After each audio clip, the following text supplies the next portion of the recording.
dear me. How's everyone today? My name's Quinlan. How are you? Melbourne Musos, Facechook, whatever it is. Melbourne Musos, Facechook Live. And I have some strange sounds today. Ooh. Hang on. Let me get happening here. Ooh. I'm going to go a little bit avant-garde today, but I'm going to talk about the hi-hats today too.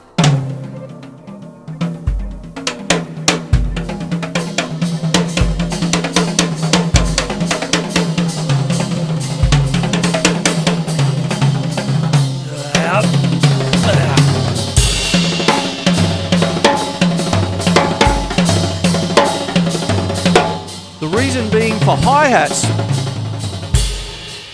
is it brings in pulse to everything that you're doing. Otherwise everything might sound a bit random. Might already do.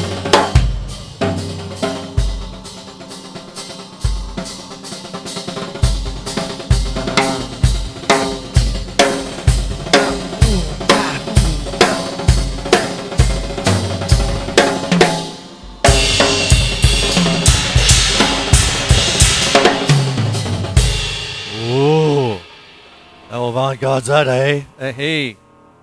I'll bring that back later on. Hey. Alright. And up. Hey. Up. Up. Hey. Oh, I've got my back to the camera. Sorry about that. And there we go. I've got my front to the camera now. How are you all?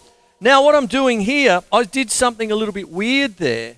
But what I still have is my triggers, okay? And I have these set to a Native American flute.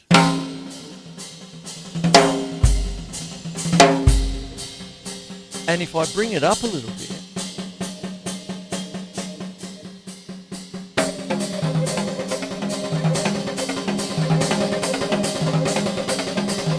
now I've been asked through the week about rudiments and stuff. So what I'm going to do now is talk about what I do here. I'm going to make it a bit of a double lesson because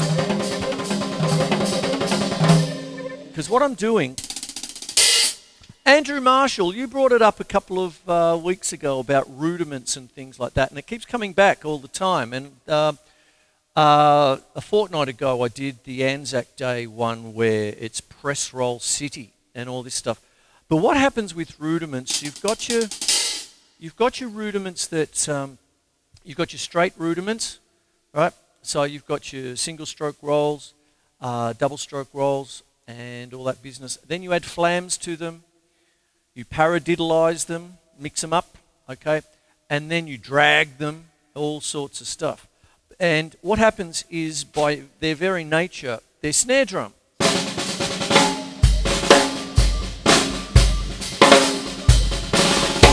So on it goes. And what goes on though is what you can do is split them, okay? Split rudiments, okay? Now, if we take something simple like a flam tap, okay? So you've got a flam. Everyone knows a flam. Buddy, you're man someday. Flam, flam, flam, flam, flam, flam. There you go. There it is there. Now, what happens is when you're flamming, it's a note just before another note. In any other instrument, it's called a grace note. Being in drums, it's called a flam, because that's what it sounds like. It sounds like flam. There you go. There it is. Okay. Now, what goes on with that, I will turn these off just for a sec. What happens is if I take a flam tap, right, it's exactly what it is. It's mnemonic. If you can see it, you can play it. So you get flam, tap, flam, tap. Flam, tap, flam, tap, flam, tap, flam, tap. Very important to get the levels right. Your sense of dynamics from a volume control, like a sliding volume control from 1 to 10. 11, of course, I was going to say that. Anyway, there's a flam tap. There it is. Flam tap, flam tap, flam tap, flam tap. Split.